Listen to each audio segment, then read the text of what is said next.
All right, we are on page 652 of your Siddur for chapter 3 of the Pirkei Avot. The time is 1:01, so we're spot on time. 653. 101. 101 Dalmatians. Page 652, chapter 3 of the Pirkei Avot. And hopefully I made sense with all my commentary for this week, because I was sick this week. We'll see how it came out. Oh, by the way, was Barkok a descendant of David? No, not as far as I know. Must have been though, because why would Akiva say he's the Mashiach? So he must have been then. Yeah. You're going to sit here until 3 o'clock. All right, so let's get started with chapter 3. I first want to read you guys the intro that I have here in this book, a little commentary that I got for this, that they got for us this week from a guy called the Me'am Lo'ez. He says, the original revelation on Mount Sinai was a highly dramatic episode. The voice of God was heard by everyone. Yet shortly afterwards, the Israelites were dancing around the golden calf. Yeah.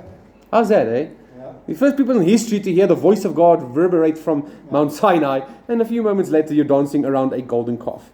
Moses came and he threw down the shattered tablets of the law. Later, Moses ascended the mountain again. This time, there was no public fanfare. No miraculous sounds, no miraculous lights. God told Moses that he himself would have to carve out the stone on which the Ten Commandments would be inscribed. The second set of tablets of the law, received by Moses alone and through his own hard labor, was preserved. The first tablets of the Ten Commandments, given with so much drama, those ones were destroyed. The big fanfare ones that everyone was looking at, those ones were just destroyed. The Me'am Lo'ez points to the moral of this story.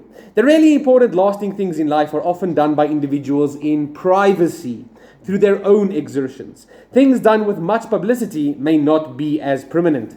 We ought not to judge the value of a person or an event based on the external glitter and fame. Rather, we ought to realize that greatness and permanent value are found in obscurity, in seemingly small and unnoticed acts of kindness, or in spiritual insights. External glory, power, and popularity do not necessarily correlate to internal worth. What is truly important is what we do through the sweat of our own brow, quietly, without seeking publicity or recognition.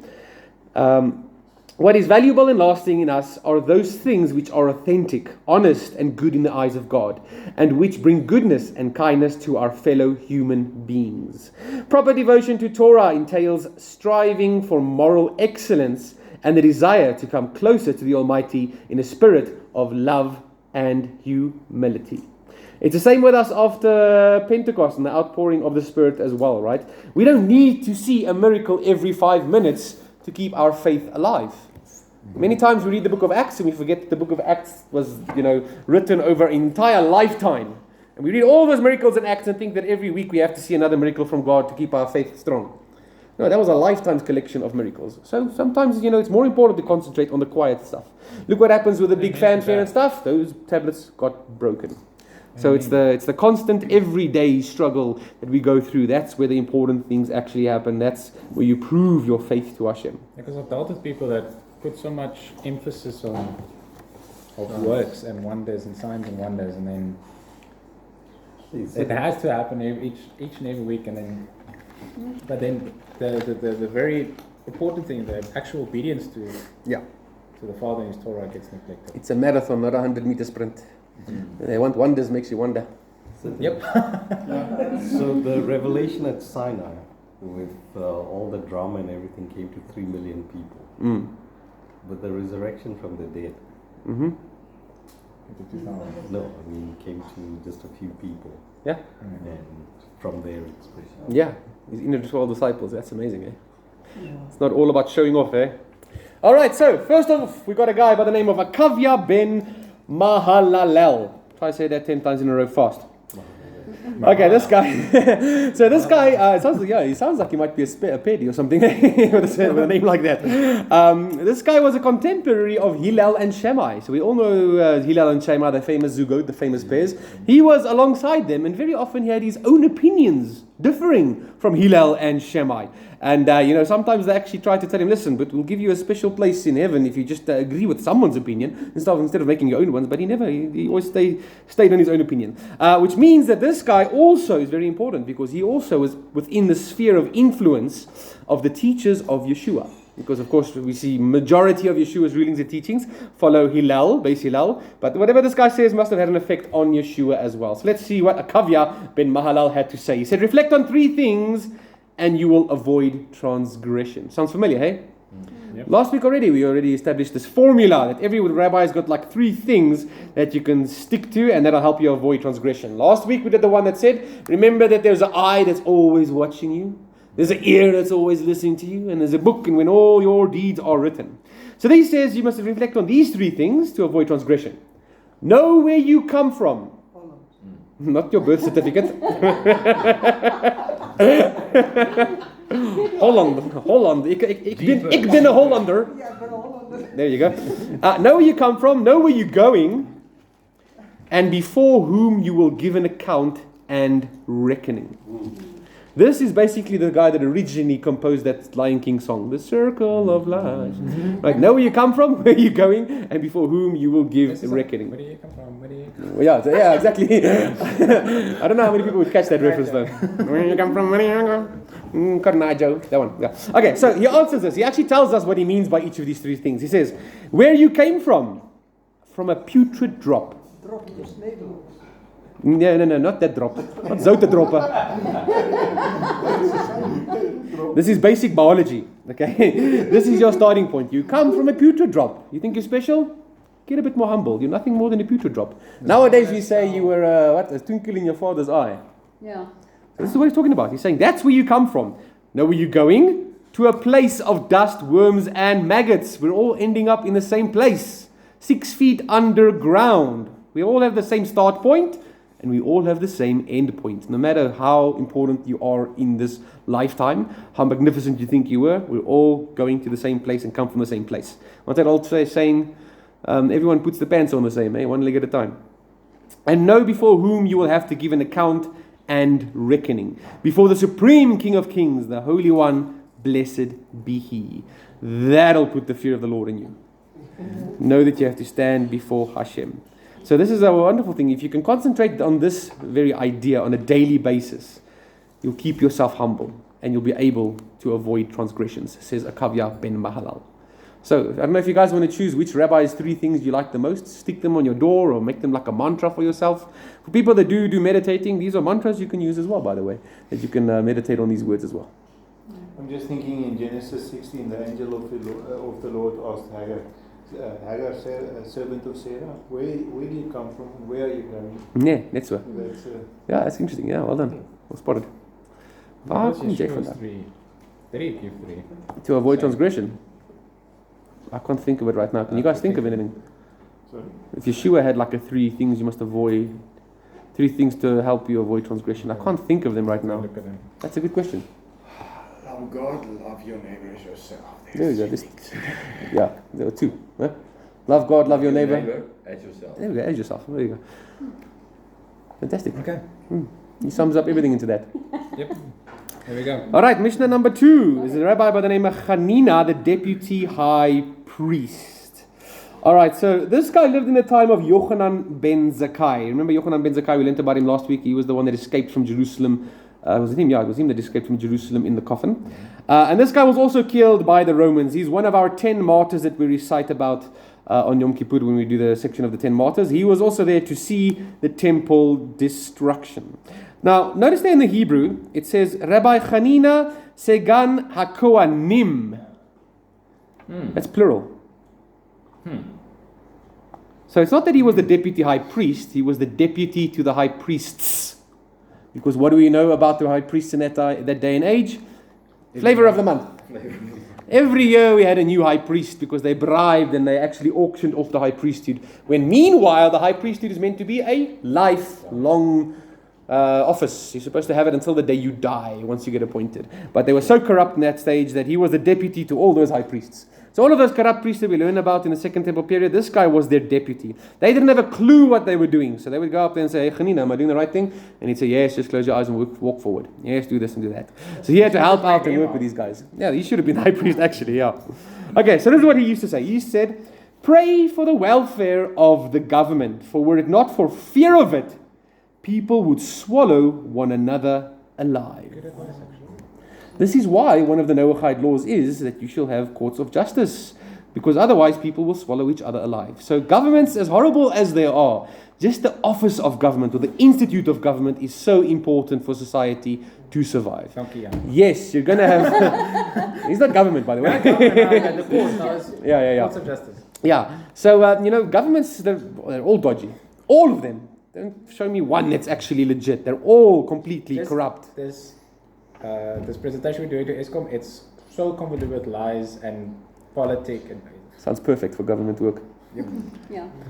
Okay, I want to read to you guys something they say here at the bottom here in the commentary. It says, as an often endangered minority group, Jews have well understood that their security depended on the ability of governments to maintain stability, law and order.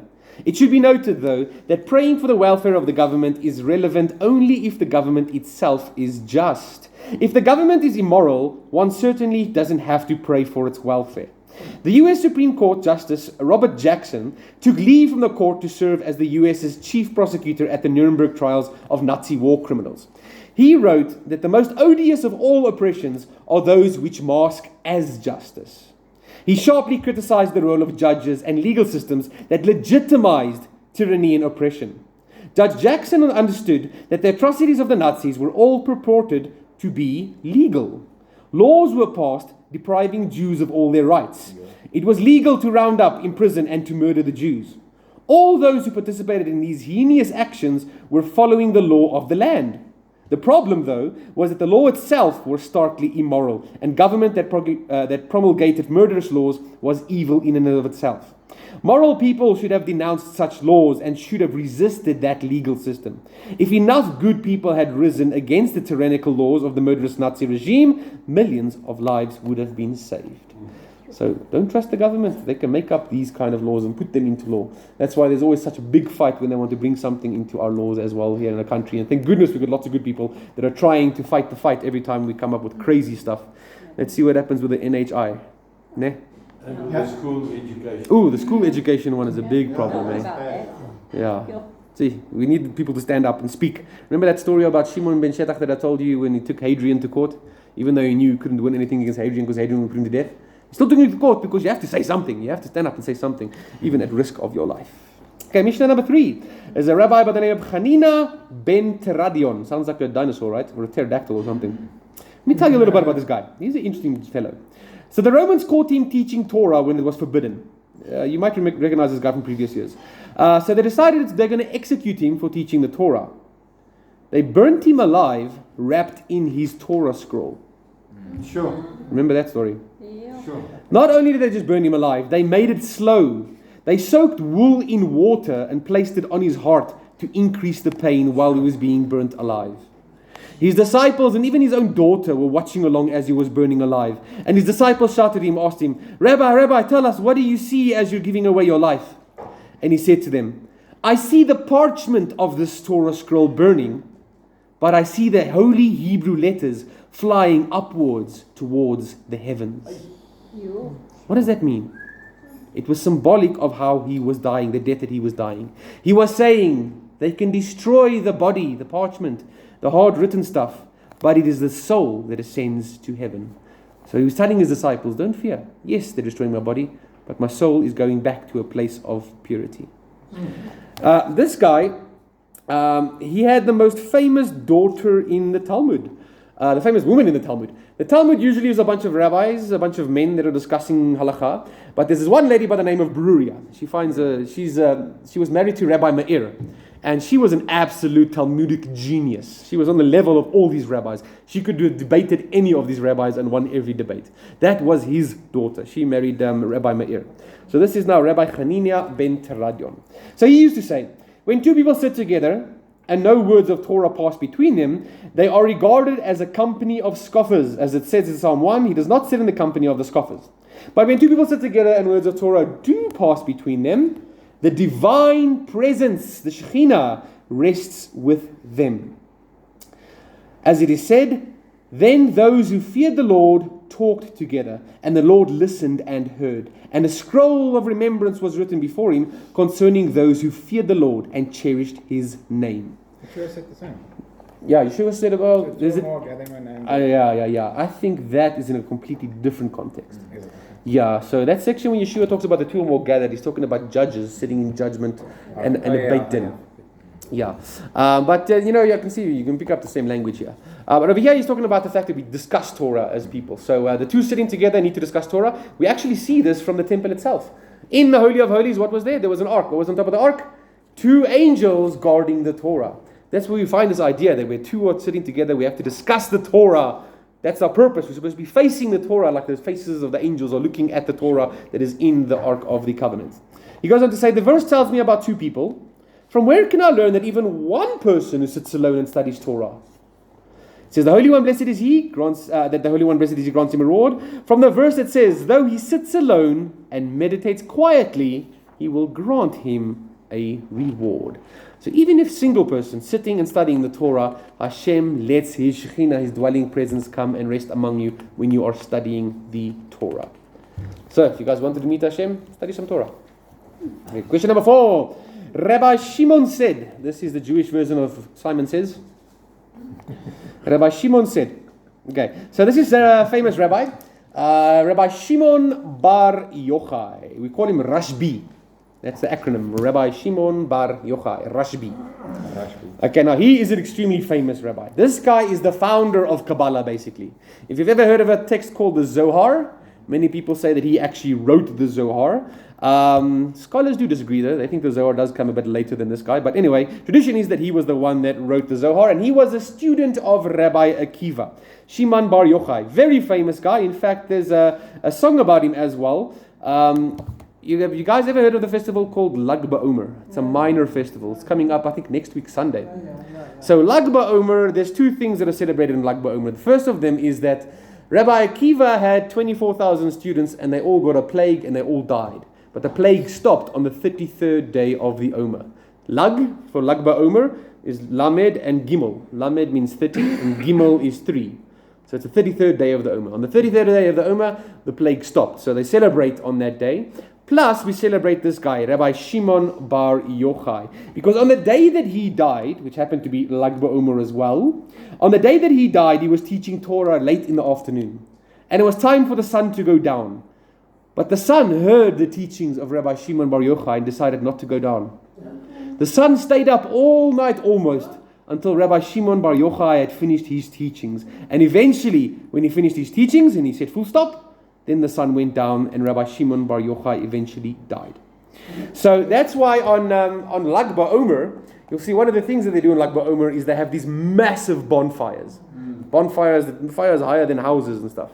And the reason for that is because of that. Because the idea that the sun actually stayed up for him so he could finish his Torah teaching teaches us that the light of Torah surpasses any other light in this universe.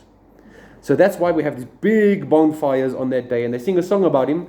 Every Lag BaOmer, they sing about this Rabbi Shimon Bar Yochai that I'm not going to sing for you guys because it's one of those Middle Eastern tunes.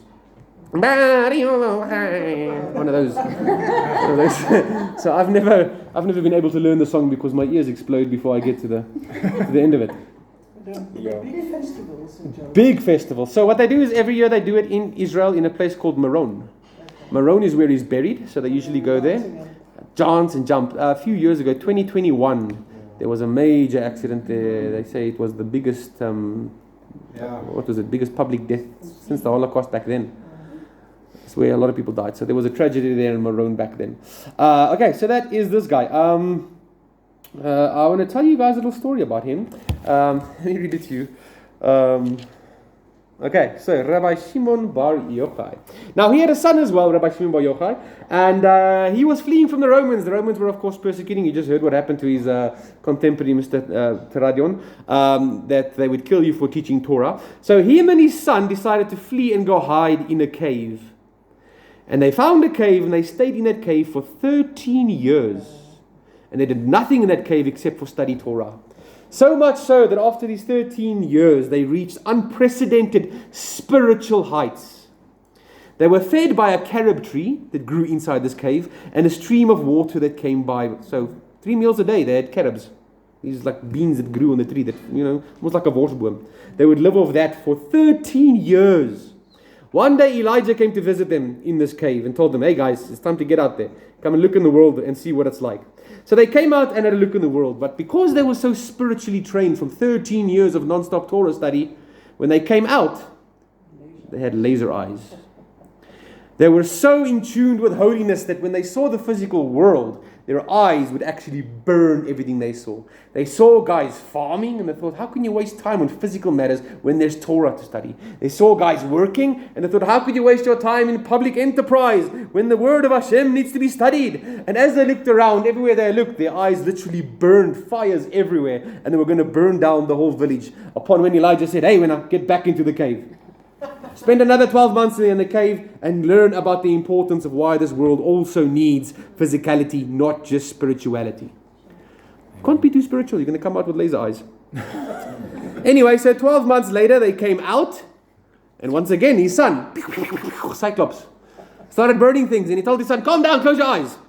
And they saw a guy walking past. The man was walking past carrying 2 flowers, 2 myrtles in his hand. So Rabbi Shimon asked him, excuse me sir, where are you going with these 2 flowers? And he said, tonight is Shabbat. It's Friday afternoon. I'm taking it for my Shabbos table. 1 flower represents Zachor et Yom HaShabbat. Remember the Sabbath day. And the other flower represents Shamar. You shall guard the Sabbath. So he's putting this on his table to celebrate Shabbat. And then Rabbi Shimon and his son clicked, you know what? Maybe you can use this physical world to honor Hashem as well. We don't need to be completely only spiritual beings, because look at that got us. Laser eye rabbi. So the lesson there is that we need to learn to use the physical earth and the physical actions such as eating to help us reach the highest forms of spirituality. Superman came after that, yeah. All right, so the laser eye rabbi, let's see what he says. Rabbi Shimon said, 3 who eat at one table and do not speak words of Torah are as if they had eaten of the sacrifices of dead idols. Dead idols. Have a look in the Hebrew what it says there for dead idols. It says, Mizbechei Meisim. What's a Mizbech? It's the altar. So it's teaching us the lesson that every time we have a meal, your table is like an altar unto Hashem. And if you're not speaking words of Torah at that table, it's as if you've actually done a sacrifice on an altar to the pagans, to these dead gods that don't even have life. They have ears but do not hear, eyes but do not see. So every time you eat, you have to say words of Torah. He quotes here, as it is said in Isaiah 28, for all the tables are full of vomit and filth when God is absent. Have a look in the Hebrew what the word that he uses for God. It's the word makom. The place. It's teaching us that if your table is so full of vomit and filth, you're not leaving any place for Hashem. Hashem is literally anywhere in this world. He's everywhere and anywhere. Right? He's here, there, everywhere, up, down, all around. But if you don't bring words of Torah with you, you're saying to Hashem, I don't have space for you. You're telling the place that you don't have place for him at your table. So it makes you think a lot of the teachings that Yeshua had about the table and where we eat and who we invite and the words we have around the table and where you sit. Don't be so arrogant that you sit at the most important seat. He says, however, 3 who eat at one table and do speak words of Torah, it is as if they have eaten at God's table. You invited to Hashem's table. As it is said, and he spoke to me, saying, this is the table before the Lord. This is the table before the Lord. Now, if you can look in the Hebrew there for that last line of this section of number 4, Dalet, it says, Zeh hashulchan asher lifnei Adonai. That's how you say this is a table before the Lord. The first letter of each of those, first is a Zayin, then there's a Hey, then there's a Aleph, then there's a Lamed, and then there's a Yud. It spells the word Zeh Eli, meaning this is my God. This is my God. So every time we have a meal and we say words of Torah around it, we're basically saying to the world, this is my God and I will glorify him. We're telling people that we are worshipping Hashem. So what's he talking about here? What kind of words can we say while we're at a table eating? Why does he say specifically there are 3 people that sit at the table? It should be raising a little something for you guys. Turn with me in your Siddur to page 976. 976. When do 3 people eat together? What happens when 3 eat together? The Birkat Hamazon. So we just sang the blessing after eating, right? And there's a tradition that when 3 or more men are present, you add certain prayers to the Birkat Hamazon. For example, this one is called the Zimun, the invitation. Gentlemen, let us bless. And we all say, may the name of the Lord be blessed now and forevermore. If there's at least 3 men at your table eating, then we have to do this invitation where you invite people to join you in worshipping Hashem. So this is what it's pointing towards. He's saying, every time you eat, where 3 or more men gather to eat, you have to say words of Torah. That is what the Birkat Hamazon was made for. It's filled with words of Torah that we recite over there. Obviously, when there's 10 men, then there's extra ones you do as well. Then you have to say, blessed is our God. Because we're talking, 10 is a minyan, which represents an entire congregation. So when there's 10 men, then you have to add a few extra things because now you're praying as a congregation. When there's 3 men, you have to at least make sure you're adding words of Torah to your prayers. Okay, let's get back to our Pirkei Avot. We're on Mishnah number 5. For those of you that lost your page. Yeah, question. Is it only appropriate when you sit and eat? Or, for instance, if you have a meeting like what we are having here, doesn't that fall under that same category as well? Yeah. So that's why this morning the very first blessing we did was the blessing over the Torah. The blessing for the studying of the Torah. So that our words can be of Torah. So remember we looked at this I think in the first week. That the first blessing in the morning, you do the blessing over the Torah, and then you recite the Yevarechacha, which is a text from the Torah. Then we recite something from the Mishnah, and then we recite something from the Gemara. So that we've covered both the written and the oral Torah within that first blessing. So yeah, at every gathering basically. Sydney, this thing about 10 people, right? Yeah. For the Omer count, there's that portion that says that in the merit of the Omer count that I have counted today. So do you say that I have counted if there's 1 person, 2 persons, 3 persons? And if there's 10 persons, then you say the Omer count that we have counted. I don't know if they change it necessarily. When we do it on the Friday night, usually we used to always do it here as a group. I don't think they change the noun at all. So I think you still do it individually. Yeah. The mitzvah of counting the Omer applies to every individual. So that's probably why the text would keep it individual. Because coming out of Egypt, you need to apply it to yourself. Yeah. Each person coming should see himself Same coming story. out of Egypt, so you need to count yourself. Yeah. Same story. All right. Mishnah number 5. Rabbi Hanina ben Chakinai said, I've got no stories about this guy for you, but anyway. He said, one who stays awake at night. Oi. Why is it a problem? On purpose, by the way. I know many of us are forced to stay awake at night because we can't sleep or whatever. But one who stays awake at night, what's the problem with you? One who travels alone or one who turns his mind to idle thoughts endangers his soul. Why do you endanger your soul by staying up at night? You can't go back and hear what to do. And you're judged. Temptations. The night is filled with temptations. The demons like running around at night as well. So you're endangering your soul staying up at night. Isn't there something in the Mishnah that also talks about something about the night and those temptations and stuff? Yeah, at night they're busy. Secondly, one who travels alone endangers his life. The word travels there alone means goes on the derech alone. So it's more than just actually traveling at night, which is, you do endanger your soul in South Africa, definitely, leaving at night. But this is also talking about your religion, the derech that you follow. Going on a religious path alone also endangers your soul. Very, very dangerous. You have to find yourself a community. And one who turns his minds to idle thoughts, it's going to lead you nowhere, right? It's a horrible thing to, but petty things keep petty minds busy. Which football club is it that says you'll never walk alone? No, Liverpool. Yeah, I read a thing this week about a guy that says, I went to go watch Liverpool once and I now know why they sing that song, because it's so dangerous in the streets in Liverpool. So the mind is a dangerous thing. Don't let it wander off by itself. You have to learn how to control your mind. If you don't, it will endanger your soul. How many people don't we know that end up with mental problems? Groendakkies is busy. They're overflowing at these mental institutions.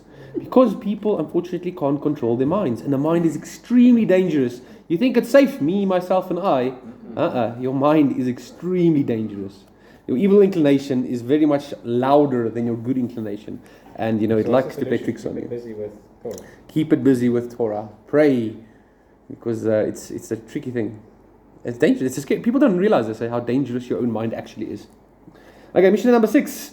Rabbi Nechunya ben Hakana said. This guy, by the way, is also one of the earliest Kabbalists. He learned from old Rabbi Shimon. And this guy is the author of a song that we sing on Friday nights. How many of you guys know the song Anna Bekoach? It's here on page 319 in your Siddur. If you haven't seen it before, have a look there on page 319.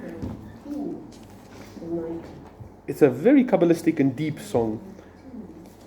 The Anna Bekoach. You see on page 318, 319. There it is. The pleased by the power of a great right hand set the captive nation free. That Anna Bekoach. Anna Bekoach gedula shemincha tetzuterudo. Beautiful song, by the way. Lots of very cool tunes for the Anna Bekoach. So he was actually the guy that authored that prayer. That's how old this prayer is that's in our Siddur. It's actually amazing to think how old that prayer is. Okay, anyway. So he said, one who takes on himself the yoke of the Torah will be spared the yoke of the government and the yoke of worldly responsibilities. But one who throws off the yoke of the Torah will bear the yoke of the government and the yoke of worldly responsibilities. Have you ever heard someone say, I've got the worries of the world on my shoulders? It's because they haven't got the yoke of the Torah on their shoulders. If you don't take the yoke of Torah upon yourself, the world's worries are going to crush you. It's going to be an unbearable weight on your shoulders. The yoke of the Torah sets you free. What did Yeshua say? Take on my yoke and learn from me and find rest for your soul. You got to take the yoke upon yourself. Now, there's one way we can do this on a daily basis. Our sages have instituted the Shema. The reciting of the Shema, every day when we recite the Shema, they call it taking upon yourself the yoke of the kingdom of heaven. So every day and every morning when you recite the Shema, that should be where your mind should be at. I'm standing here before you, Hashem, and I'm taking on upon myself the yoke of the Torah, the yoke of the kingdom of heaven. Same thing as what Yeshua said. You're basically taking on the yoke of Yeshua on a daily basis, because he said the Shema is the greatest commandment out of all of them. So every day when you say the Shema, this is what's supposed to be going on in the back of your mind. Don't just say it and think, oh, that's a fun little tune, Shema Israel. It's meant to be a big statement. You're standing there before Hashem and you're putting on your armor for the day ahead and you're making a declaration, taking on that yoke. Then you try and avoid taking on too much responsibility in the physical, in this world. I mean, in terms of saying yes to too much, and rather balance it out between saying yes things to the world and also being able to say no because I have. So everyone's got different responsibilities, hey? Some people we need people to take on a ton of responsibility in order for the rest of us to survive. But the point here is that before you even get to your worldly responsibility, the yoke you put on is the one for the sake of heaven. You do everything for the sake of heaven, not for the sake of worldly, physical reasons. Then you know that your intent is in the right place. Then you can actually take on even more than you would. If you're doing it solely for the sake of this physical world and what people require of you, you're going to burn out. You're going to crash. It's not going to. Eventually, the load's going to become too much. You're going to end up in a psychiatric ward as well. So, since we're going into elections now, how about all the people who say that people of God shouldn't go into government? Just again, people Of God shouldn't go into government. Can godly people be in politics? What do you think about that? I mean, we've got godly people in the justice, so. Yeah. The answer is no. You have to make a difference. You have to. If you go there to make a difference, then you're at the right place. Yeah. If you go there to become like one of them, Mm. you're at the wrong place. Exactly. So if you can be yourself and make a difference, then you can be there. But you can't tell anyone's intent, hey? That's the problem. That's why we should never trust a politician, because you never know what their intent is. We've got religious parties as well.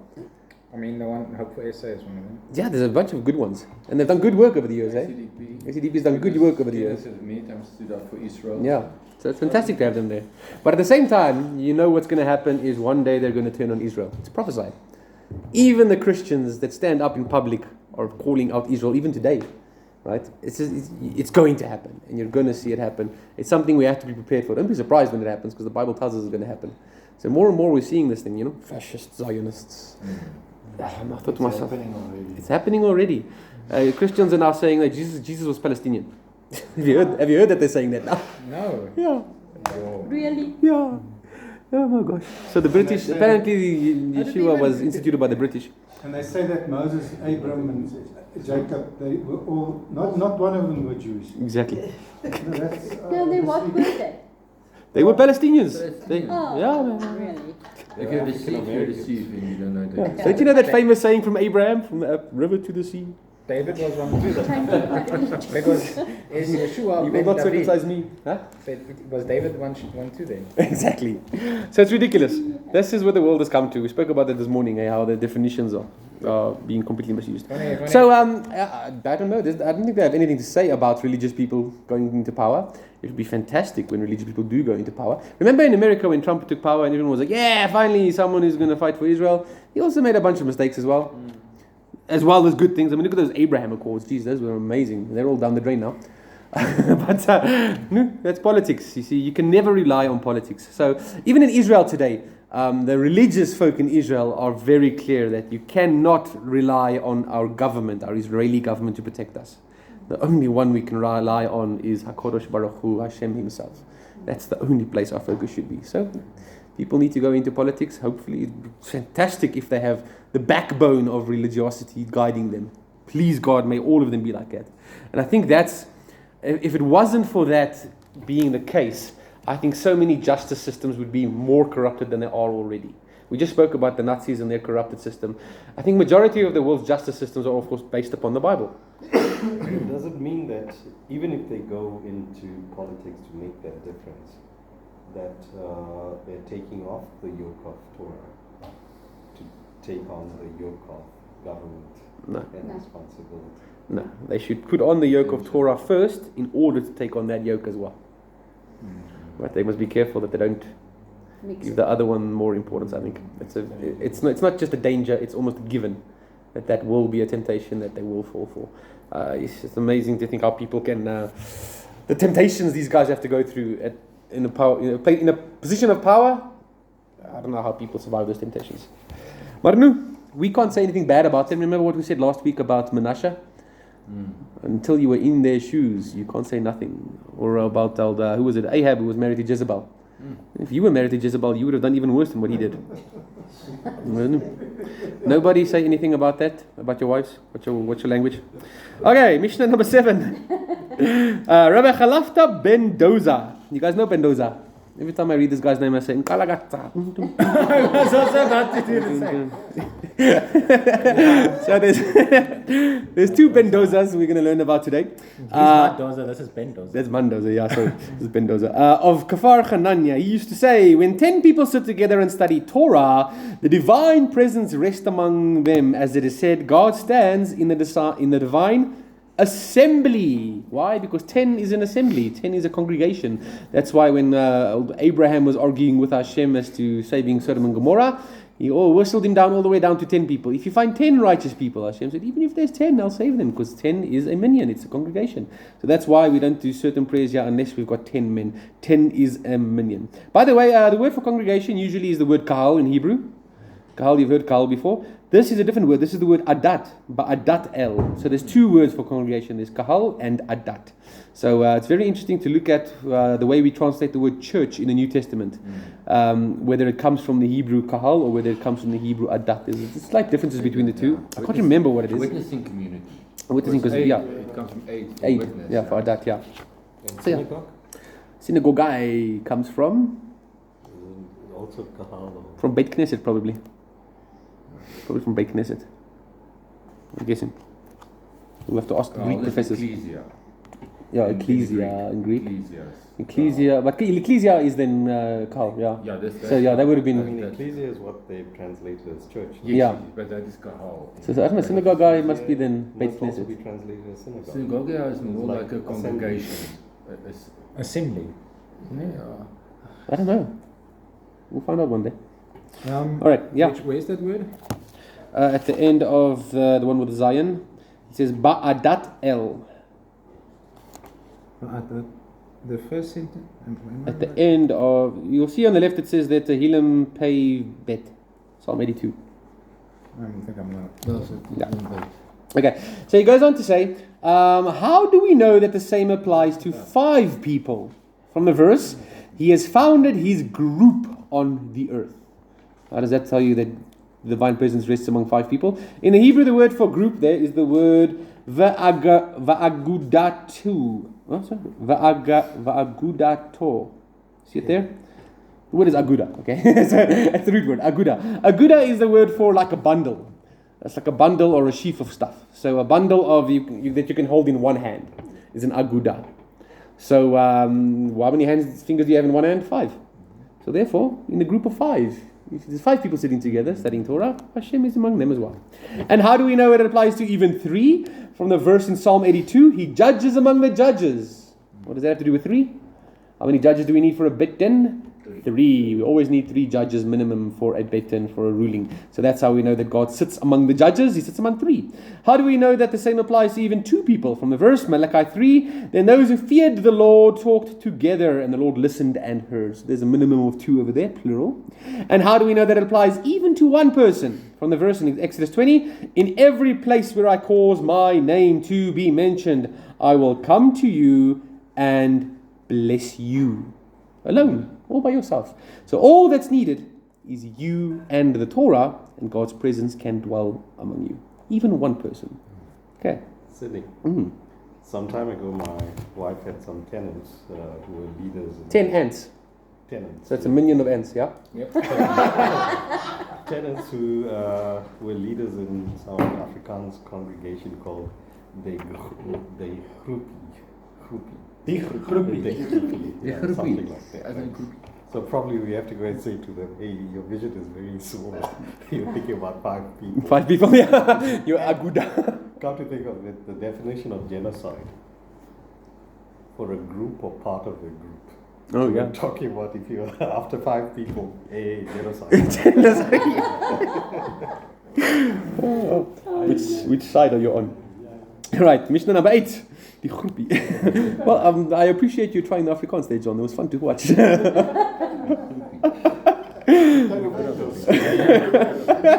tongue of angels, there we go. Okay, number 8, Rabbi Elazar of Bartota. This guy was an interesting guy. He was the type of guy that when responsible charity collectors saw him coming down the road, they would run away. Because they know that this guy, if he saw a charity collector, he would give everything he owns to that charity collector. He would donate everything he owns except for 1 penny. Then he would take that penny, they say, or that 1 zuz. He would take that 1 zuz and go buy some wheat for his family. And he'd put the wheat in his storehouse, just that 1 zuz worth of wheat. And he'd go into the house, and his daughter would go check on the wheat, and all of a sudden, a miracle happened. The storehouse was full of wheat. And she went and she told her dad, Dad, that storehouse where you put that 1 handful of wheat is now full. He says, oh, good, let's go donate it. And he would give that away as well. This is Elazar of Bartota. Well, helper of God. Yeah, Elazar. So listen to what he says. He says, give him what is his, for you and yours are his. He understood this concept. We own nothing in this world. This was also said by David in 1 Chronicles, for all things come from you, and we have given you only what is yours. We own nothing in this world. That story might stop this whole prosperity gospel thing. Yeah. As soon as I get more, what do? You give it up. Give it back again. Give it also. Yeah. It's anti-prosperity gospel. The more you gotta give. Yes, we are just caretakers of God's resources in this world. When you die in Judaism, we bury you with an outfit that's got no pockets because you take nothing with you. To remind you, you came into this world empty and you'll leave empty as well. The only thing you take with you are your midos, your character traits that you have built, and your mitzvot that you have built over here. You take that with you in the world to come. No actual physical things. All right, number 9, Rabbi Yaakov. Who's Rabbi Yaakov? He was a student of Rabbi Meir, and he was the teacher of Rabbi Yehuda Hanassi. Remember Rabbi Yehuda Hanassi? He was the one that compiled the Mishnah. So this guy was his teacher, which means majority of the stuff we learn from Rabbi Yehuda Hanassi in the Mishnah, he actually learned from this guy. So that means in number 9, we're now about 200 years from Yeshua. Yeah. 3rd generation, maybe 3rd century. Yeah. Because the Mishnah was redacted in it's about the 300s. Yeah, 325 I think it is. It was about that stage. 4th century. 4th century. So then this is his teacher. 325 was the council. Council of Council of Nicaea, I got the wrong date there. All right, so this guy must have had a big influence on the Mishnah. He said, one who is reviewing his Torah study while walking on the way and then interrupts his study to say, oh, what a beautiful tree. What a beautiful field. Pirkei plankies. He's regarded by Scripture as if he had endangered his soul. So you must focus. Yeah, you must focus. Listen to this. This is the commentary they have on this booklet. Rav Yaakov's statement has often been understood to reflect a Torah-centered religious vision that denigrates the natural world. Presumably, one should be so engrossed in the Torah so as not to be distracted by beautiful trees or fields. However, his statement actually may have something else in mind. It is not an anti-nature or anti-aesthetics. It reflects an entirely different message. There are two basic paths to the Almighty: Torah and nature. These are not mutually exclusive paths, but are complementary. When one studies the Torah, one is studying the Word of God. When one experiences the wonders of nature, then one confronts the awesome creations of God. A proper religious worldview entails proper appreciation of both the Torah and nature, and sees the ultimate harmony and unity of both. If one seeks God only through the Torah, one's religious outlook lacks the sense of wonder and aesthetics that nature provides for us. If one seeks God only through nature, then one's religious outlook lacks the direct contact with God's actual words.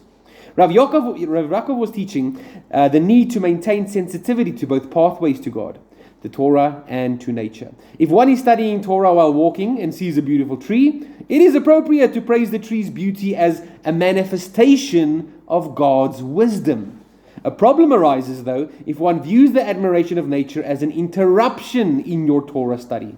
If one does not view the Torah and nature as harmonious and complementary approaches to God, then one has in fact endangered your soul. Rav Yaakov taught that one must maintain a unified religious vision and not view the Torah and nature as two separate and unrelated entities.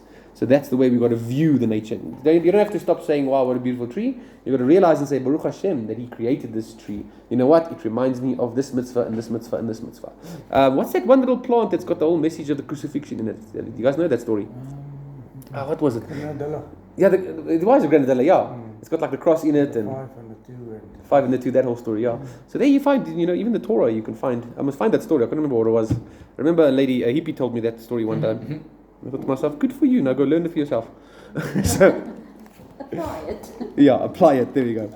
Alright, Mishnah number 10. Rabbi Dostai, son of Rabbi Yinai, said in the name of Rabbi Meir, one who forgets even one thing of his Torah learning, Scripture regards him as if he had endangered his soul. For it said, only take heed and guard your soul very carefully, so you don't forget the things that your eyes saw. You guys remember what I preached about this morning? Yeah. He says here, if you forget one thing of your Torah learning, it's as if you've endangered your soul. Where does it leave us with memory loss problems? We've got big problems, gents.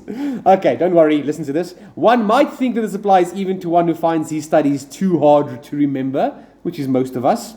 Therefore, the verse adds, lest they be removed from your heart all the days of your life. Thus, one does not endanger his soul unless he deliberately removes teachings from his heart. So don't worry about your memory loss. It's okay, it's acceptable. But what does it mean to deliberately remove these teachings from the heart? It's not just speaking about someone who's wicked.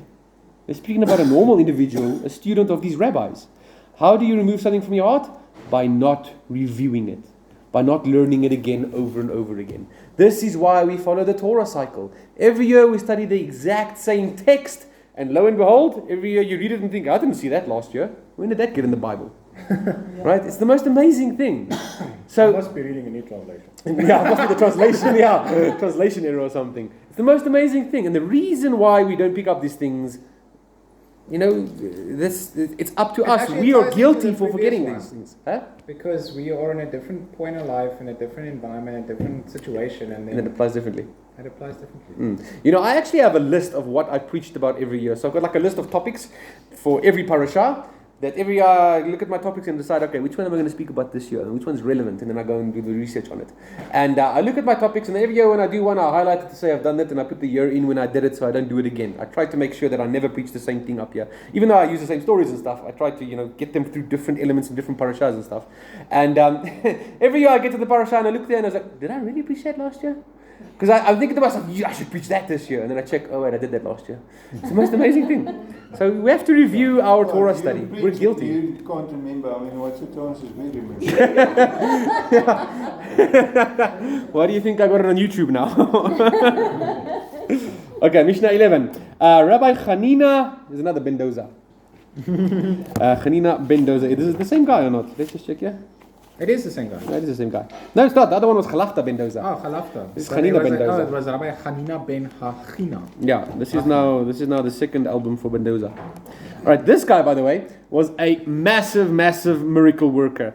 Once upon a time, people were complaining about a poisonous snake in the village to this rabbi that keeps killing people. So this snake had a pit along the road that came into the town, and it would bite people and kill them. So they told him about this. So what did he do? He went out to the pit, lowered down his sock and lifted up his trousers and hung his ankle over the mouth of the snake pit. The snake came out, bit him, and the snake died. Sure.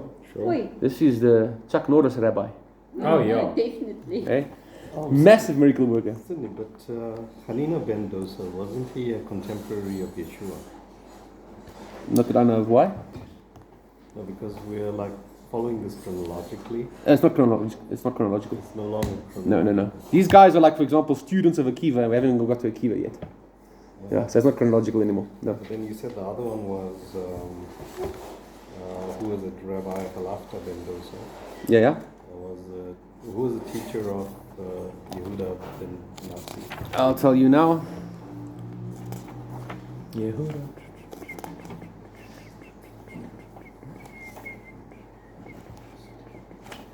That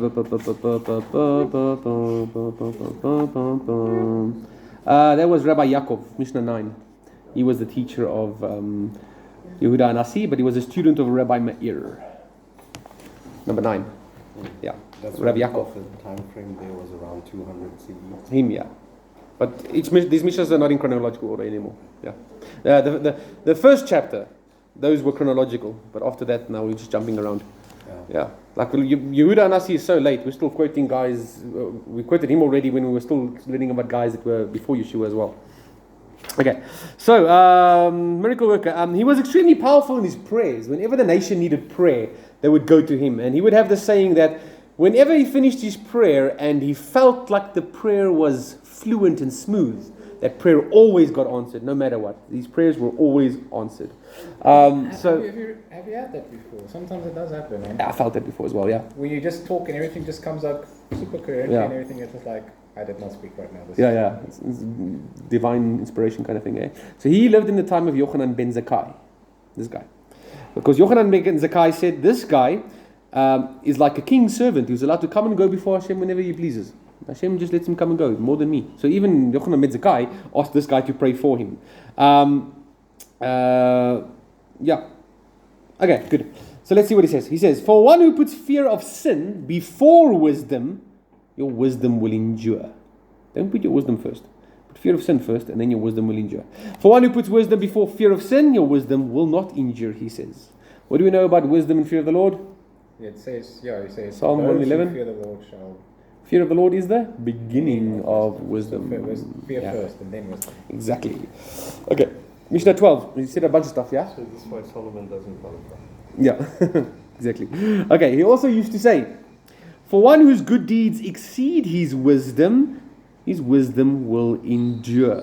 For one whose wisdom exceeds his good deeds, his wisdom does not endure. So what you do is more important than how wise you are. You're not really wise if you're not doing the right stuff. There's a famous saying from the Rabbi Israel Salanter. He says, it's easier to learn the entire Talmud than it is to correct one of your character flaws. So what you do is way more important than your wisdom. It's a chesed, yeah. And that's what our life is about working on ourselves and refining ourselves. It's the difficult job. Okay, Mishnah 13. He also used to say, in one whom people delight, God delights. In one whom people do not delight, God does not delight. Well, what type of So be delight. What type of people? Because we obviously we're not a delight to them. Oh, not the world people. No. He's talking about obviously the religious community, because he's speaking here to his own disciples as well. He's saying you should delight. So look in the Hebrew there. You'll actually see it says Huaya Emar Kol seruach. So you talked about the word ruach. Where are you? In Mishnah 13, Yud Gimel, it says, Hu haya emor omer. And then he says, Kol sheruach habrios. So brios is actually all animals, all creation. But he's talking about ruach. You must be a ruach among the people. You must show gees, spirit. You must show spirit. Even in the next, if you continue with it, it goes on. Habrios noicha chei menu ruach hamakom. That is the spirit of God. And one who God delights is one who other people delight in. So I don't know if you've ever felt that like some people just have a weird spirit. This is what he's talking about. He's talking about that kind of thing. He says you must have people, you must be a type of person that's got a good spirit. You know, you can pick it up in some people. That guy, he's a good guy. You know, you can feel in his spirit he's a good I guy. had guys talk about humor, where people think, well, in general sense of humor is like a stand-up comedian, someone just you constantly crack jokes. He says no, just being humorous is having a delightful and talking with people can feel the smile on your face when you just talk. Approach towards life. Sorry. It's your Your approach towards life. Yeah. Within the Torah context. Because even within the Torah context, you can be as holy as possible, but you can still be a muhu, who becomes be a Torah terrorist. You've heard of a Torah terrorist? Right? Someone who claps you over the head with the commandments every 5 minutes. Yes. The police. That's a guy with bad spirit. You mustn't be like it. He's saying being good spirits even within the Torah. I come as a club Torah. Clip Torah, there you go. That's David must have the 5 stones as well. So, okay. Number 14, Rabbi Dosa ben Harkinas said, this guy also lived through the second temple destruction. He was also one of the sages in charge there at Yavne. Got a lot of dosas here. Yeah, yeah. These guys must have been Spanish. All right. So listen to what he says. He says, sleeping late in the morning, drinking wine at midday. Where's my day drinkers at? Chattering with children, and sitting in gatherings of the ignorant. These drive a person from the world. These are his things. What is it? 4 of them, 5 of them. He's got 4 instead of 3. Sleeping late in the morning. I struggle with this one. Now that I've got kids, it doesn't happen anymore. So that's out the window. Drinking wine at midday. These are all the Cape Townians. Chattering with children when you're a grown-up. Chit-chatting with children, childish stuff, being childish.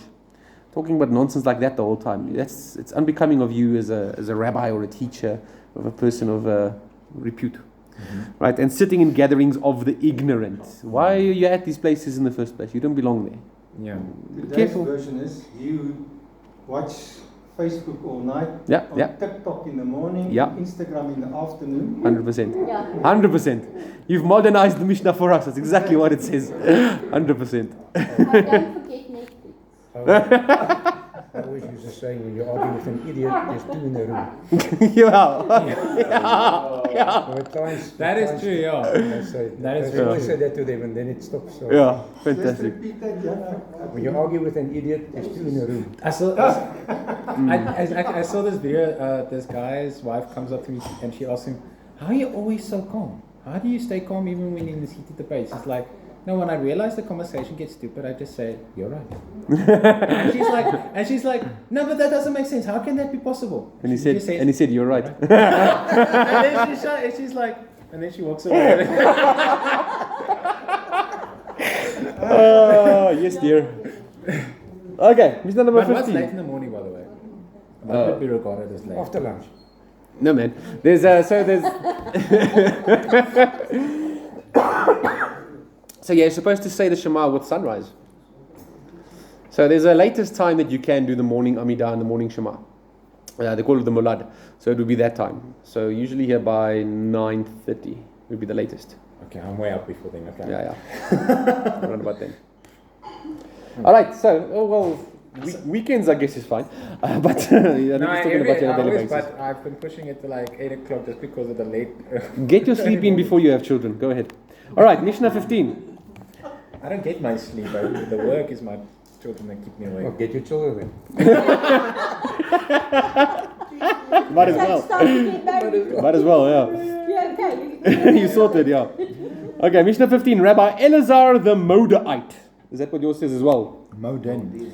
Elazar of Moda'in. So it's a place in Israel, right? Moda'in. So we can call him the Moda'ite or the Moda'in. Let me read to you guys a little bit about this guy. Rabbi Elazar was among the inner circle of the sages in Yavne. He was famed as a gifted interpreter of scripture. When the sages struggled to unravel the meaning of a text, they would often turn to Rabbi Elazar for his insights. Rabban Gamliel would proverbially say, "We need the Moda'ite! Get the Moda'ite!" Right? So when they struggled... No. This is a different Gamliel. Okay, we're just... A different Gamliel, yeah. Okay. This is a later one. Okay. Okay, so this guy died during the Bar Kokhba revolt. The Bar Kokhba revolt, remember old Akiva was the one that mentioned that guy's going to be the Messiah. This rabbi was in the city of Batar, that very last stronghold that we had during that war.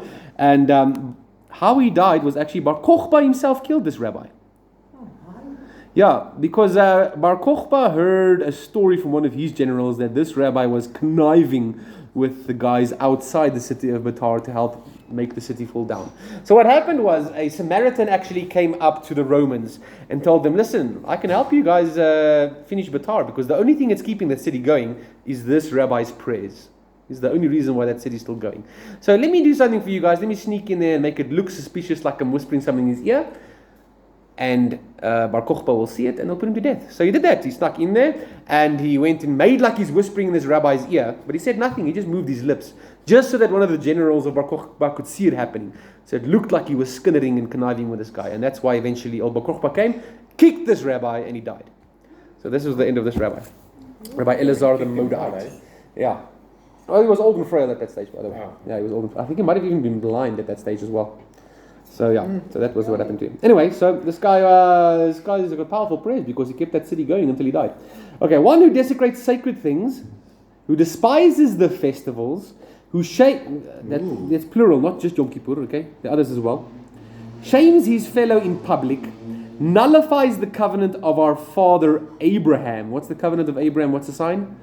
Circumcision. Right? So we know that in the Hellenistic culture, they brought in this idea that you can now get recapped after you got uncapped. There was an operation that they did to actually put the foreskin back on, because you remember the Greeks got this big belief about the naked body being the perfection of mankind and stuff, and they worshipped that. So there was actually an operation where you could put the foreskin back on. So he's talking about those people. He says people who nullify the covenant. Instead of the foreskin, they're now the behind skin.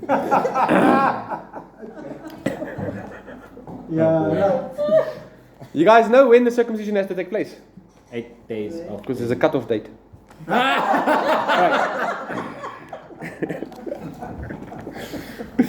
Alright, so one who desecrates sacred things, despises the festival, shames his fellow in public, nullifies the covenant of our father Abraham, or attributes meanings to the Torah contrary to normative law, even though he has to his credit Torah and good deeds, this person has no share in the world to come.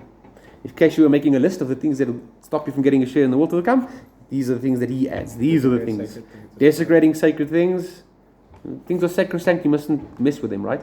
That's why on Hanukkah we don't light this 7-branched menorah. We light a 9-branched one. Because the 7-branched menorah is sacrosanct only for the temple. Right? That's why we don't make the same spices that they made in the temple for the incense offering. That's why we don't make the same oil. Those are all sacred for the temple. We don't mix and confuse them. Alright. Mishnah 16. Rabbi Yishmael. What a good Jewish name, eh? Ishmael. So this was a famous rabbi, by the way, Rabbi Yishmael. He was a Cohen. We had a Yishmaelite Cohen.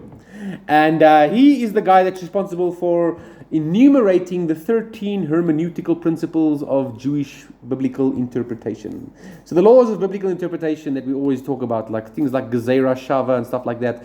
When we talk about if this is true, how much more so is this true? What do you call that? An a fortiori argument, right? That, for example, is one of the 13 principles of biblical interpretation that he codified for us as well. So we see it existed before him, long before him. Yeshua even used these 13 principles of biblical interpretation as well. For example, one of the stuff that Yeshua does is the ve'ahavta, right? The word ve'ahavta only appears 3 times in the Torah, and you shall love. It appears in the Shema, ve'ahavta et Adonai Elohecha, that we sing, you shall love the Lord your God. It appears also in you shall love your neighbor. And Yeshua specifically points at those two, and he uses the ve'ahavta there and says, who is your neighbor? even your enemy. You must love everyone. Every human being is someone you should love. So he actually uses one of these 13 principles that eventually was codified by this Rabbi Ishmael as well. And there's many other. Paul uses all 13 of these that this guy is codified. Paul uses them throughout his letters the whole time because Paul was an absolute genius.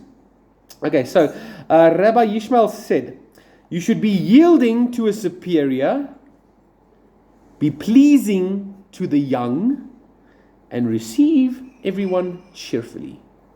Those are nice words to live by. When did he? Much later.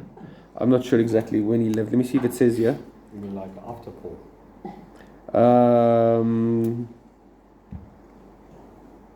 His father had served as high priest in the second temple. So he's pretty early then, eh? So his father served as priest before 70 Common Era. But this sounds like today. Be yielding to superior, pleasing the young, and receive everyone cheerfully. He says you must be a lekker person, a friendly person. Yeah. Good on him. If you're the big boss of the university, Be pleasing to everyone. Just be a lakkavan. Lakkavan. Be a lakkavan. Okay, let's move on to Mishnah 17, the big guy, Rabbi Akiva. Let's chat a little bit about Rabbi Akiva. Alright, I've got lots to say about Rabbi Akiva, so bear with me. What's that? Mishnah 17, eh? Righto. Okay, so Rabbi Akiva. Okay, so before Rabbi Akiva became the famous rabbi, he was actually a Gentile. He's a convert to Judaism, Rabbi Akiva, according to one opinion. Other opinion says it's his parents that were converts. And the story about his conversion is that he was working on a farm for a Jewish family, and he fell in love with the daughter of the owner. And he would sleep there on the hay in the barn at night, and then he would make promises to this daughter of this Jewish guy, saying, one day I'm going to be rich and famous, and then I'm going to buy you a tiara made of gold in the skyline of Jerusalem. Anyway, so he made all these promises to her. And she told him, well, if you want to marry me, you better learn some Torah. So he thought, okay, well, let me try and study some Torah. And he tried it out, and he thought, this stuff is difficult. For a simpleton like me, I don't know how this stuff is ever going to get into my head. So one night he was lying there, picking his nose, and he was looking at water dropping onto a stone. For years, there was this one little piece of place, this little canal where water was dropping over and over onto the stone, and it actually made a hole in the stone. And he thought to himself, if the water, which Torah is like water, is it not? If the water can actually change the shape of that solidified stone, even I, at the age of 40, can learn Torah. So tradition is that he converted at the age of 40 only and became one of the greatest sages to ever live. They call him the Rosh L'Chachamim, the head of all the great sages. Some say that he is the greatest sage to ever live. There's many songs about him. Akiva, that he's this great genius of a guy. Is that story true? I don't know. This is the story we have. Don't ask me if any of it's true. I'm just here to tell the story. that was said by people. It'd be nice if it was true. Don't shoot the messenger. Yeah. Yeah, don't shoot the I'm not messenger. shooting the messenger, I'm just asking. That was said by people who didn't know. There might be a bit hay fever involved, but take it as a... Hay fever, yeah. Anyway, so he eventually converted, and then he was allowed to marry this daughter, but the father-in-law didn't like him at all. So the father-in-law didn't even attend the wedding, and he didn't give his daughter any money for the wedding or nothing whatsoever. So he got married in poverty to this lady. His daughter got kicked out of the house when she decided to marry him, and there they lived together. And he decided, okay, it's time for me to go study and to join the yeshiva. So what did he do? He left his wife and said, I'm going to yeshiva, I'll come back a qualified rabbi. He was gone for 15 years. many years.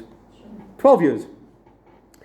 He went away for 12 years, got his ordination, studied, got himself a bunch of disciples, 24,000 disciples, came back to his wife after 12 years, and as he was about to enter the house, he heard his neighbor arguing with his wife, saying, when's that lousy husband of yours ever going to come back? And she said, you know what? If he wants to study for another 12 years, that'll be fine with me. And he heard this and he said, okay, fine. And he went away for another 12 years. No. And eventually came back after that 12 years with his 24,000 disciples. And when they arrived there, his wife said to him, all right, come, get in the house. And his disciples had an issue with his wife. And he said to them, hey, shut your mouth. If it wasn't for her, none of you would be my disciples today. You guys owe everything that you have to my wife for letting me study for those 24 years.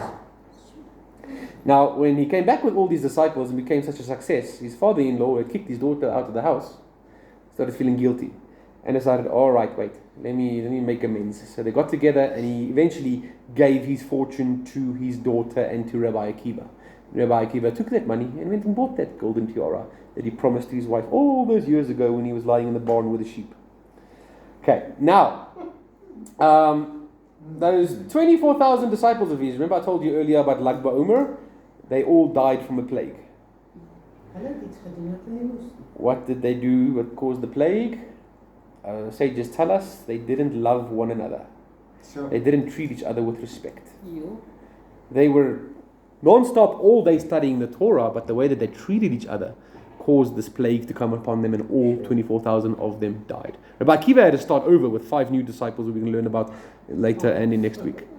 All of them died on that day. So that's a little bit of the history of Rabbi Akiva. Now, Rabbi Akiva had a lot to do with the canonization of the Bible as we have it today, the Hebrew scripture specifically.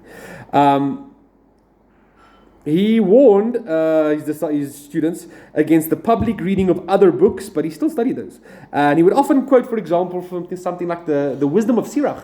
He would constantly quote from the Wisdom of Sirach. He hated the Septuagint. Now, the reason why Akiva hated the Septuagint is because Yeshua's followers were constantly quoting the Septuagint. Now, the Septuagint is 100% kosher. The Talmud tells us, in Tractate Megillah, it tells us we can actually count the Septuagint on the same level of holiness as the Hebrew written Torah scroll. So the Septuagint was accepted by the sages. Akiva hated it because the Christians, the Messianics of that stage, were always quoting it. So what did he do? He got himself another convert, a guy by the name of Aquila. And he got Aquila, who was an expert in Greek, to translate his own version of the Bible from Hebrew into Greek, and change and make sure that these Christians can't use these quotes to further their ideas like we do in the Gospels. You know, Matthew does this very often. He says, this is to fulfill what the Torah said, and he gives a quote for us from the Septuagint to make the connection. So Akiva didn't like this, and he got this Aquila guy to help him out to make their own little version of the Bible. Aquila, by the way, some scholars suggest this is a guy by the name of Onkelos. Have you ever heard of Targum Onkelos? Some say this might be Onkelos that actually did this, because he's got his own Targum as well. But that Bible that Akiva put together doesn't exist today. It's lost. We've got fragments of it here and there in existence, but the full Bible as he translated it is gone. It's disappeared. So he's very responsible for the Bible canon and the Masoretic text that we use today as well. He tried to make sure that we use ones that the Christians can't use, and that's why I've got an issue with him. Anyway, tradition says that he died as a martyr. They always say he died as a martyr, and the last words on his lips were the Shema. That the Romans actually imprisoned him. They imprisoned him for insurrection against Rome. So actually he wasn't a martyr. He died for his insurrection against Rome. He didn't die al-Kiddush Hashem. So he's actually not a martyr. But anyway, when he was killed, the Romans actually raked him with these iron rakes. And he recited the Shema, and as they got to the final word of the Shema where he said Echad, he died. It was the first time in his life. I don't know how the story goes, but his disciples asked him about it, and he says, now I finally know what it means to love the Lord your God with all of your, those 3 things, all of your heart, soul, and all of your might. I've never understood it until now. Now I get the opportunity to fulfill it, and he died when he said that Echad, and he died. So that's why today, Jewish martyrs, ever since Akiva, when Jews have been martyred, the last words on your lip is the Shema. It's even in the Siddur. I think you've got the Shema here before death. It's based upon the story of Akiva. I remember in that anti-missionary book that we studied, 26 Reasons Why Jews Don't Believe in Jesus, they said Jesus wasn't a real Jew because he would have recited the Shema as a martyr on the cross instead of saying, my God, why have you forsaken me? The guy forgets Akiva lived many years after Yeshua died. So that tradition only started with Akiva. So please don't get confused by stuff like that. So that's Akiva. Now, personally, I don't like Akiva. I really don't like Akiva. I don't see him with rosy glasses as the greatest sage that ever lived, and that's because he was so anti-messianic. I've got an issue with him. He misidentified the Messiah. He got a bunch of people to accept Bar Kokhba as the Messiah and chop off their fingers as a sign of, what's it called? Submission to Bar Kokhba. Allegiance to Bar Kokhba as well, so they couldn't do the Hagba anymore. I don't know. Anyway, he had his 24,000 disciples die because he didn't teach them how to love one another, which is the mitzvah Yeshua taught us is the greatest mitzvah, right? But no, even though I don't like the guy, there's still stuff we can learn from him. He's still a great sage. There's a famous tradition that says when Hashem gave the Torah to Moshe on Mount Sinai, Moshe asked Hashem, I don't know if you guys have seen in the Torah scroll, sometimes some of the letters have these little crowns on them. It's like 3 little crowns on them. Moshe asked Hashem, what's up with these crowns? And Hashem said, don't worry, one day I'm going to send Rabbi Akiva. He's going to come and interpret it for you guys. I wonder who started that story, probably Akiva himself. All right, so let's see what Rabbi Akiva has to say. He says, mocking and frivolity lead to immorality. This world is full of mocking and frivolity today. And it's become accepted, and now that society is completely immoral. He says, the oral tradition, the Mizorah, is a fence protecting the Torah. He says, tithes are a fence protecting your wealth. Vows are a fence protecting abstinence. But the fence protecting wisdom is silence. This is like the 3rd time we find a sage talking about how important silence is, hey? He used to say, Mishnah 18, beloved is man, for he was created in the image of God. As a gesture of special love, so he's talking about love a lot here now, ahava, it was made known to him that he was created in the image of God. As it is said, for in the image of God he made man. Beloved are Israel, for they are called God's children. A gesture of special love, it was made known to them that they are called God's children. As it is said, you are the children of the Lord your God. Beloved are Israel, for they were given a precious vessel, the Torah. A gesture of special love, it was made known to them that they were given the precious vessel through which the world was created. As it is said, I have given you good instruction, do not forsake my Torah.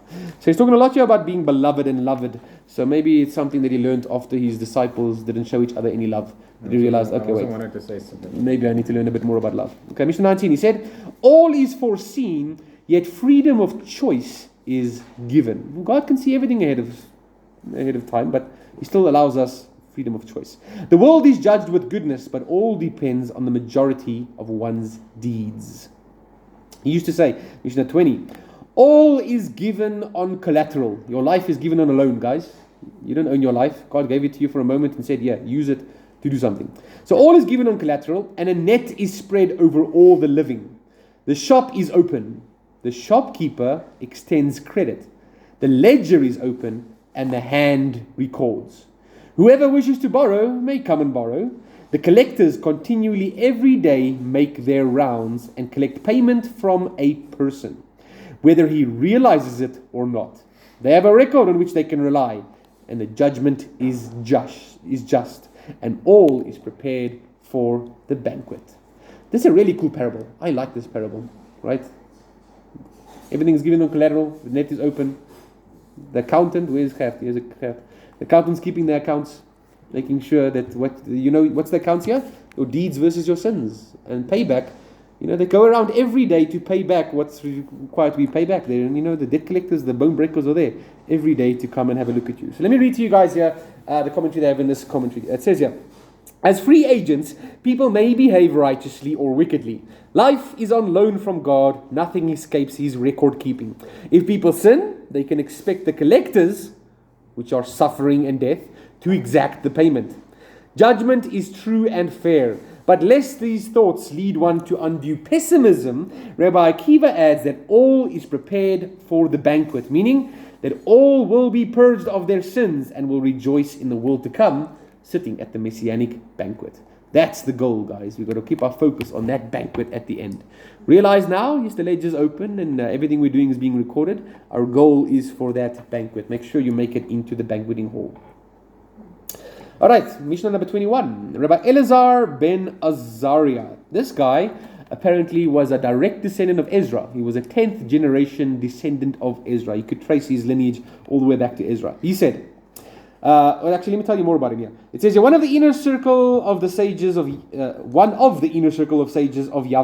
Rav Elazar was chosen by his colleagues to head the academy when they wished to dispose of Rabban Gamliel.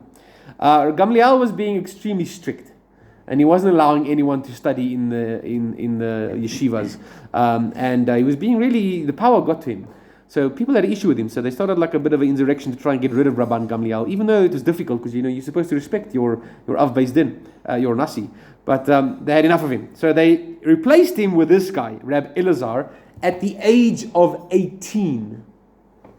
He took charge over the study hall and he became our Nasi at the age of 18. So much was such an issue that when he got home and told his wife about it, his wife said to him, "How on earth can I appoint you? You didn't even have a single grey hair in your beard." So he went to bed the next morning and woke up and he had 18 grey beards grow overnight. 18 strands of grey hair in his beard, and said to his wife, "Fatsua." Yeah. Now, Someone say thank you. yeah. Now, upon assuming the leadership, Rav Elazar opened the academy to many new students. In fact, he carried in that next day 700 extra benches for more students to come into the academy and learn from the rabbis. Because the Rabbi Akiva had an entrance fee, and he said only people that I know are allowed in here to study. This was a shift in policy from that of Rabban Gamliel, who had restricted entry to an elite group of scholars. The sages eventually reached a compromise whereby Rabban Gamliel apologized, and Rabban Gamliel would then retain the leadership, but Rabbi Elazar would still head the academy 1 week every month because people liked him so much because he was such a good guy. So he was fantastic, actually. I mean, when you have someone that needs reproof like Rabban Gamliel, who messed up here and did this whole story, he had a fight with another famous rabbi called Rabbi Yehoshua about the calendar, and everyone was fed up with Rabban Gamliel. He eventually apologized, Rabban Gamliel, and this Rabbi Elazar was able to find a way to bring him back into the fold. Instead of just excommunicating him and say, "You messed up, you're done for life," he actually found a way to bring him back, which is very important. I think that's a lesson for all of us in the way that we work with reproving a neighbor or reproving your brother. The purpose of reproving someone is so that they can be brought back into the circle of the community. It's not to say, "You get out of here, I'm done with you, we don't need scum like you anymore." The goal is always to fix the broken problem. And this is what Rabbi Elazar did at the age of 18. That's wisdom before his years. Yeah. So this is what he said. He said, if there is no Torah, there is no respect. If there's no respect, there's no Torah. They go hand in hand. If there's no wisdom, then there's no reverence. But if you show no reverence, there will be no wisdom. If there's no knowledge, then there's no understanding. And if there's no understanding, there will be no knowledge. If there's no flour, which means sustenance, then there is no Torah. You can't study Torah if you don't have any sustenance. You need to be alive, right? You need to be healthy. You need to be able to concentrate in class. If there's no Torah, then there's no flour. If you don't study Torah, you won't get an income. So he's saying you got to look at both sides of both of these things in life. It's not always a one-sided affair. And number 22, he used to say, "To what may one whose wisdom exceeds his deeds be compared? To a tree with many branches, but few roots. And when a wind comes, it uproots and overturns it. As it is said, it shall be like a juniper tree in the desert, which does not sense the coming of good.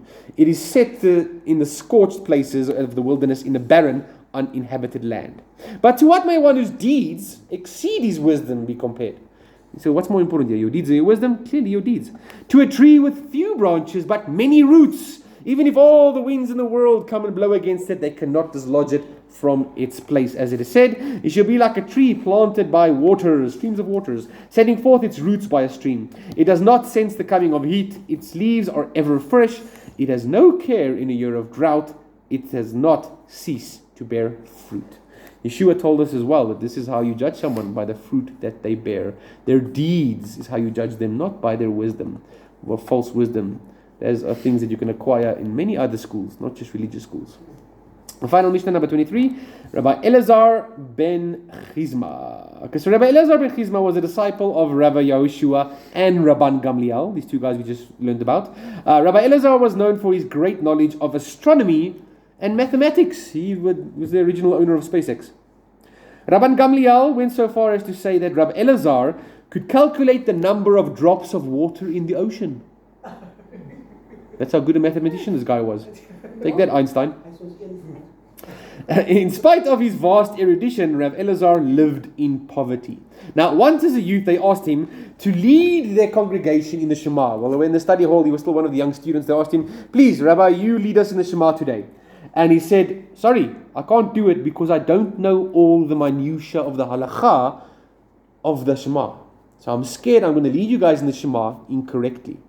And upon doing that, they insulted him, saying, "And they call you Rebbe, for no good reason. So what did he do? He went back to Rabbi Akiva and said, Akiva, please, teach me every single halakha of the Shema. So one day I can go back there and recite the Shema for these guys. Humble guy. So they humbled him and publicly embarrassed him as well. Okay, so Rabbi Elazar ben Chizma said, the laws of the bird offerings and the calculation of menstrual periods are essential laws. Astronomy and mathematics are adjuncts to wisdom. So, very often in today especially, people have to choose after school. In Orthodox circles, they have to choose. Do you go to yeshiva, or do you go straight to university, or do you do them both at the same time, or do you only choose one? And people are thinking, you know what, the wisdom of the world today is much more advanced than the wisdom of the Torah, and they end up going to university instead of yeshiva. And he's teaching us a lesson here, that this guy is he's clever enough to calculate all the drops of water in the ocean. And he says, the laws of bird offerings, small, minutiae like that, and menstrual periods, these are essential laws. Mathematics, astronomy, these things are adjuncts to wisdom. Rabbi Elazar draws a distinction between the study of the technical rules of halakha and the study of science and mathematics. The study of halakha is primary, he says. The study of astronomy and mathematics, though important, are secondary. This is an interesting statement considering that it emanates from a sage who obviously devoted a lot of time and energy to the study of astronomy and mathematics. Rav Elazar was not undermining the value of such study, but he was placing it within the overall hierarchy of religious intellectual pursuits. Halakha has primacy, but astronomy and mathematics also have their place and are deserving of study. It reminds me a lot of Rabbi Jonathan Sachs, who was an absolute genius and a scholar who's got so many degrees in, what did he study? Philosophy, right? Yet, he always kept the Torah as his foundation for everything he studied. And look at what he did. I mean, the guy was an absolute genius. He's revealed to us so many hidden gems of the Torah from the way that he thinks, because he realized Torah first, I study philosophy as well, and look at philosophy through the lens of the Torah. And that's why he's got so many amazing teachings for us today. Very similar to this guy. I think Rabbi Sachs is almost the same as Paul. I mean, Paul was grounded in the law, but he knew how the world around him as well. Yeah, same story. Yeah, thank goodness we were allowed to study other philosophies as well. It's an important thing today, because nowadays, there's so many philosophies around the world, and we're spread with it everywhere. And lots of people, I think, end up falling for the guises of these philosophies and think, oh, that's what a smart person looks like. So it's all day like this. And then they get lost. And what happens? They go to the east to find themselves, and what do? Cut their hair off, get these weird beards, sit in a pile all day, and then the mother has to come fetch them. She gets there, and they say, sir, and I'm looking for this baswami, wada. She gets to him, and he says, "Ya uncle, what are you doing? Are you still circumcised?" Anyway, and then they find their way back to shul. Alright, so then we end off the Mishnah by reading, Rabbi Hanania ben Akashya said, the Holy One, blessed is He, wanted to confer merit on Israel. That is why He gave them a copious Torah of many commandments. As it is said, it pleased the Lord for the sake of Israel's righteousness to make the Torah great and glorious. That was chapter 3. Good.